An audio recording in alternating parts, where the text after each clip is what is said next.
Hi there, welcome. Today I'm going to talk about my personal theory of change, and this is for my capstone signature assignment. And when thinking about the different theoretical models and kind of trying to decide which one I relate to and which one aligns with me, and kind of looked at all the different models. And when I was in my internship, I tried to try out many of them and kind of see what felt right and which felt most natural. And when I discovered the experiential family therapy model, I started to really get to know it and started to research it. And this is the one that I've been using for the past couple of my clients, and this is one that I feel very comfortable with. So let me tell you a little bit about the experiential family therapy model. So this was developed by Carl Whitaker and Virginia Satir. It was often referred to as the therapy of the absurd, and this is because the style is very unconventional and very playful, and sometimes the method isn't super clear. The focus of the model is about the emotional processes of the family structure, and the interventions are really for the emotional level to adjust the emotions in the family system. And the focus is also really very much on the therapeutic alliance. Carl Whitaker always said that the therapist had to really demonstrate warmth, caring, sincerity, because sometimes there would be emotional confrontations. And the clients should always know that at the heart of it all, the therapist really cares. And then this way, when some harsh comments or some disruptions of the structure would occur, the clients would not feel attacked. Instead, they would feel like, okay, we're going to make those changes. So, one of the most important concepts in the experiential family therapy model is something called the battle for structure and the battle for the initiative. This kind of describes the push and pull of the therapist and the client in sessions. So, the battle for structure should always be won by the therapist because that means they're setting the boundaries and they're setting the limits for the family. The battle for initiative needs to be won by the client. Why? Because the therapist should never work harder than the client. This is something that I really take to heart when I find myself caring a lot about the client or starting to feel like more motivated than the client. I take a step back and I pause because this is the work that the client needs to do. The client really needs to have the initiative for change. So, this distinction is very, very helpful. It helps determine how to set the stage, how to direct one's clients. What do we mean by the therapy of the absurd? What is the absurdity in this theoretical model? So, this can be tricky for me to execute, but it means that the therapist try to shake up the family system in some sort of calculated way. So the hope is that the family will respond in a positive way and also kind of notice the patterns that they were, inside. So sometimes it could be a harsh comment, it could be blunt words of truth, but the client should know underneath it all, as we said before, that the therapist truly cares. So the one of the biggest reasons that I was drawn to this model is this model really allows the therapist to use their own personality and to be extremely authentic. Why? The therapeutic relationship is crucial in this model. The alliance needs to be so strong in order for the clients to be able to make changes. So the therapist should be authentic, shouldn't have any professional pretenses, should be fully human, and allow their personality to shine through. There should be an emphasis on personal integrity, a willingness to stand up for personal beliefs, and if all goes well, the therapist and the client will grow together through this authentic encounter. Also, there is a concept of using co-therapists to balance, support, and challenge the family. Sometimes you may need a good cop, bad cop type of role play. And so I very much relate to that type of role of the therapist. Another big concept in this model is the authentic encounter. So basically, we're not focusing just on the behavioral interactions between the family members. Rather, we're also focusing on the emotional system.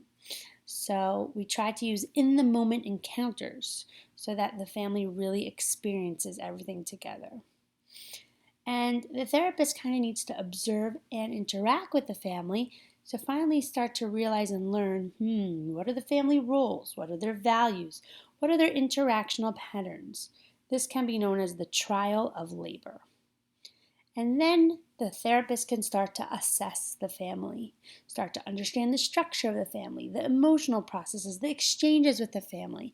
The therapist will look at how permeable the boundaries are, how flexible the roles of the members are. Here are some questions that I've learned to ask. What are the alliances and coalitions? Are there any family ghosts within the therapist? Is there any things that aren't physically there, but they have a significant impact on the family regardless? How does the family deal with conflict? What is their tolerance? Is there differentiation and individuation for the family members? Is there parental empathy? Is there playfulness and humor? What are the symbolic processes? Is there persistence of dysfunction? All healthy families have a level of dysfunction, but is it persistent? So the therapist will learn what the family's strengths are, their competencies, and then only then will the therapist be able to work with the family to make changes. So what are the three main goals in experiential family? They are to increase family cohesion, promote personal growth of each member, and then expand the family's symbolic world. One of the other things that can really be helpful in the goals is to try to promote self-esteem in each individual family member. And this really recovers their potential for experiencing and allows the whole family to make the changes together. So now we're going to talk a little bit about some of the main interventions that can be used in this model. So first, the therapist can create confusion and disorganization to start to break the family out of rigid interaction patterns. And like we said, that could be absurd comments. I will say I have trouble doing the absurd comments. I think it takes quite a lot of self-confidence and quite a strong therapeutic alliance, like we said. So haven't been able to do that, but I've done role reversals, trying to use dark humor. And these techniques always have to come from a place of compassion because we do not want to overwhelm or distress the clients, but rather make them a little bit uncomfortable in order to stretch themselves. So it does have to be done thoughtfully. Another tool that I like using is the here and now experiencing. This says, like, if there's a present moment interaction, like immediately draw attention to it, highlight it, redirect it. And this like identifies and labels for the family like what is going on in the moment. So the client needs to have a strong sense that the therapist is on their team for all of this to work, as we know. Other parts that I really like are spontaneity, play, fun. This is used to build a strong alliance and therapeutic relationship and helps clients come together without resistance. You can add laughter and joy to a session. This creates safety and a great foundation for therapy. One of the examples I'd like to give about this is with young children that I have.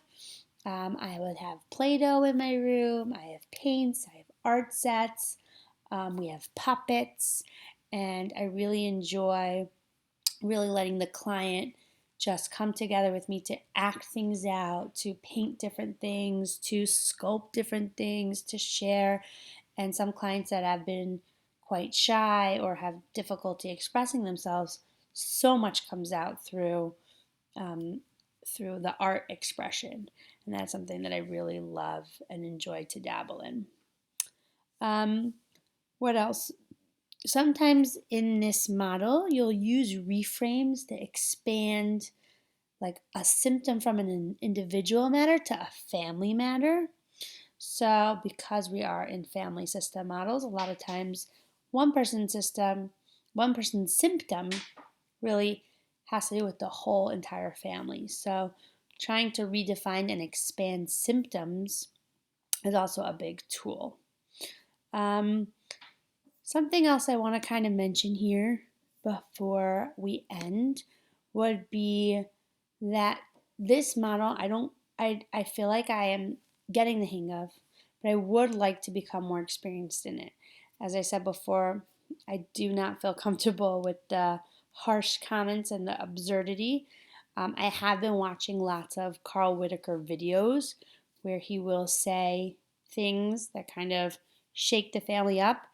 I think that really takes time and takes practice to be able to thoughtfully curate those special lines. And I think it's a special talent, and I hope that I will get there. One of the other things I wanted to mention is that in my paper, I will mention a lot about diversity and how you can apply this model to diverse clientele. So it is interesting because I do want to be culturally responsive when using this model. And I understand that one size does not fit all. And there may be some clients that won't feel comfortable with this model, or some clients who will, ask me to instead just do regular talk therapy.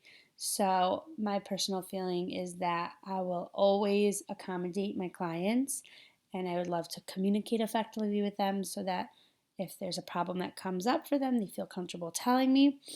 And if they choose something else, a different model, if it's something that I'm comfortable with, I'm happy to do it. And if it's not, I will refer them out. So, that is what I wanted to share about experiential family therapy. And I hope that you enjoyed listening. It was so nice to see you all today. Have a wonderful rest of your year. Bye.